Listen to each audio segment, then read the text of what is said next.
Morning students. हमारी 1.3 exercise होती है नेक्स्ट, जिसमें हम HCF एंड LCM फाइंड करते हैं। तो HCF and LCM middle classes में आता है हमारे, और आपको सभी को आता होगा ये इतना, ठीक है। क्वेश्चंस की सेंस पढ़ के और हम कैसे ऑब्जर्व करेंगे कि किस में क्वेश्चन में तो HCF निकालना और किस में LCM, ठीक है। तो फर्स्ट क्वेश्चन थोड़ा सा डिफरेंट है, ये करते हैं हम। कंसिडर द नंबर्स 6 की power n where n is a natural number. n means power क्या है, नेचुरल नंबर में है। Check whether there is any value of n belonging to n। n belonging to n means small n जो है natural number है, ये natural number है। For which 6 power n ends with the digit 0, ठीक है। ये चेक कर दो कि 6 की पावर n का जब एंड होता है, इसको जो सोल्व करें तो यूनिट डिजिट क्या आए, 0 आए। तो हम सपोज करते हैं कि 6 power n for any natural n belonging to natural number end with the digit 0, ये हम सपोज कर लेते हैं। इट मीन्स जब एंड 0 से होता है तो 6 की power n is divisible by 5। So 5 occurs in the prime factorization of 6 की पावर n, और जब 5 से डिविजिबल है तो 5 जो इसके फैक्टराइजेशन करेंगे उसमें आएगा, लेकिन ये तो पॉसिबल नहीं है क्योंकि 6 का फैक्टर क्या होता है, प्राइम फैक्टर 2 और 3 होता है, तो पावर n आ गई इस पे। तो 5 तो कहीं भी नहीं आया इसमें। 10 कहता है there is no n belonging to n for which n 6 power n ends with the digit 0। तो कहता है 6 की पावर n में कहीं भी यूनिट प्लेस पर 0 नहीं आएगा, क्योंकि 2 के साथ कम से कम एक 5 आता जब यूनिट प्लेस 0 बनता, और 5 कहीं आया नहीं। तो ये हमारा प्रूव हो गया। अब prove that 11 multiply 6 plus 12 multiply 5 plus 36 is a composite number. इसको एक कंपोजिट नंबर दिखाना है, तो देखो इन सभी में 6 कॉमन ले सकते हैं हम। 6 कॉमन लिया तो ये आ गया, आपको सभी को आता है ये। और इसके जब फैक्टर जब जिस नंबर के फैक्टर बन जाते हैं अदर देन 1 एंड इटसेल्फ, तो वो एक कंपोजिट नंबर हो जाता है। तो इसके भी फैक्टर्स बन गए 2 और 3 हो गया 4 टाइम्स, तो ये क्या हो गया, एक नंबर कंपोजिट नंबर हो गया। अब हमारे पास 2 positive integers p and q हैं, जो p की value a square b cube है एंड q की वैल्यू a क्यूब b है, और a b are prime numbers. a और b क्या है, कोई भी प्राइम नंबर्स हैं, ठीक है। Then verify that LCM p q multiply HCF p q is equal to, देखो हमारे पास फॉर्मूला है, मैं 9th क्लास से बताती आ रही हूँ कि product of 2 numbers is equal to the HCF into LCM। तो वही तो ये बात लिखी हुई है, product of 2 numbers is equal to LCM multiply HCF। तो P क्या है, a स्क्वेयर b क्यूब, और Q क्या है, a cube b। Common factor क्या है, b की पावर 2 इनमें कॉमन है, ना सॉरी a की पावर 2 कॉमन है, b की पावर 1, तो ये हमारे पास कॉमन फैक्टर आ गया। तो ये HCF क्या आ गया, it means a square b। अब LCM के लिए इनके फैक्टर बनाए a square b cube, a square a cube b। तो इनको जब मैंने खोल दिया थोड़ा सा, तो a स्क्वेयर यहाँ से कॉमन आ गया, b भी कॉमन आ गया, यहाँ से b स्क्वेयर बच गया, यहाँ से a बच गया। तो ये हमारे पास आ गया LCM। अब इन दोनों का मल्टीप्लाई किया तो ये आया, और p q का मल्टीप्लाई किया तो भी यही आया। तो फर्स्ट एंड सेकंड से हमारे पास प्रूव हो गया कि HCF multiply LCM of p q is equal to p q। Next question है हमारे पास, find the greatest number of 6 digits exactly divisible by 24, 15 and 36। Find the greatest 6 digit number. तो 6 digit का ग्रेटेस्ट नंबर बताना है जो 24 से भी डिविजिबल है, 15 से भी डिविजिबल है और 36 से भी। तो भाई सबसे पहले तो इनका एलसीएम फाइंड करो आप। ये 360 आया। इफ ग्रेटेस्ट 6 डिजिट नंबर ये होता है, अगर इसमें 1 भी ऐड कर देते हैं तो ये 7 डिजिट का हो जाएगा।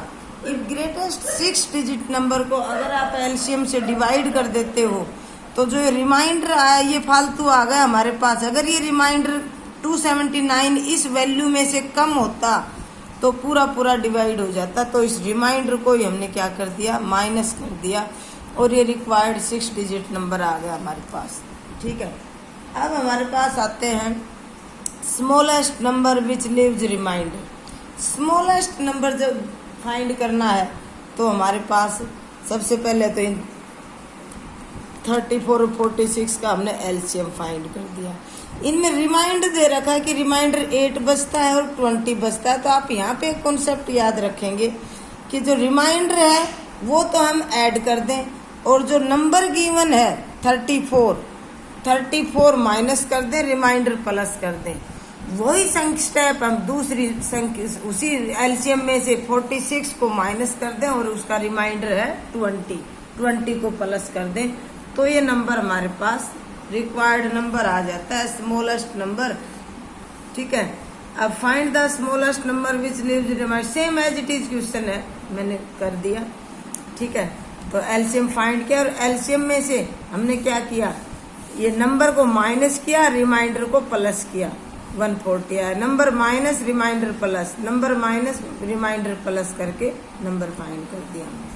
ठीक है, नेक्स्ट क्वेश्चन है, there is a circular path around a sports field, Geeta takes 18 minutes to drive 1 round of the field while Swati takes 12 minutes for the same. Suppose both start at the same point and at the same time and go in the same direction. After how many minutes will both meet again at the starting? How many minutes both meet again in the starting point? इस type की जब language होती है तो वहाँ पे हमें ये एलसीएम फाइंड करना होता है कि इस टाइप के क्वेश्चन होते हैं कि घड़ी की सुइयां दोनों एक साथ चली और अगली बार कितने मिनट बाद मिलेंगी, तो वो भी इसी टाइप के क्वेश्चन होते हैं। तो उनमें एलसीएम फाइंड करना होता है और जितना एलसीएम आता है उतने ही मिनट्स के बाद अगेन मिलेंगी। नेक्स्ट क्वेश्चन है, सर्कुलर फील्ड है सरकमफ्रेंस ऑफ 360 किलो। एक सर्कुलर फील्ड है हमारे पास जिसकी डिस्टेंस दे रखी है, सरकमफ्रेंस दे रखी है, और 3 साइकिल चलाने वाले हैं जो 48 किलोमीटर, 60 किलोमीटर और 72 किलोमीटर ए डे, एक दिन में चलते हैं। तो देखो 360 तो उसकी सरकमफ्रेंस है, पहला साइकिल चलाने वाला कितने दिन में वो ये उसकी डिस्टेंस कवर करेगा, तो 360 को टोटल डिस्टेंस को एक दिन की डिस्टेंस से मैं डिवाइड कर देती हूँ तो नंबर ऑफ डेज आ जाते हैं 77.5 डेज। सेकंड साइकिलिस्ट की एक दिन की डिस्टेंस 60 है और टोटल डिस्टेंस 360 है, तो डिवाइड करने से 6 डेज आ जाते हैं और आगे डेज को आवर में कन्वर्ट कर दिया। ठीक है, क्योंकि डेसिमल में आ गए ना। थर्ड डेज का भी ऐसे 5 डेज आ गया और 120 आवर। अब तीनों को आवर में बदल दिया तो हमने एलसीएम फाइंड कर लिया। इनका एलसीएम आया हमारे पास 720 आवर्स मीन्स 30 डेज। तो the cyclist will meet after 30 days. वो साइकिलिस्ट अगली बार कितने दिन बाद मिलेंगे, 30 दिन बाद वो सेम पॉइंट पर आ पाएंगे। ठीक है, नेक्स्ट क्वेश्चन हमारे पास, in a morning walk, same as it is question है। आप देखोगे कि एलसीएम निकाल दिया हमने और उसको मीटर में कन्वर्ट कर दिया और यही आंसर है। अगला ये जो क्वेश्चन है ये ध्यान से देखेंगे। Dudhnath has 2 vessels containing 720 milliliter and 405 milliliter of milk. Milk from these containers is poured into glasses to equal capacity to their brim. Means वो अपनी ब्रिम किनारे तक भरे हुए हैं। Find the minimum number of glasses, glasses की संख्या पूछी गई है कि कितने गिलास इस दूध से भरे जाएंगे। तो पहले तो ये निकालना, इस टाइप का जब क्वेश्चन होता है ना कि कोई बर्तन में सामान डाला गया तो सबसे पहले उनका HCF फाइंड करना होता है।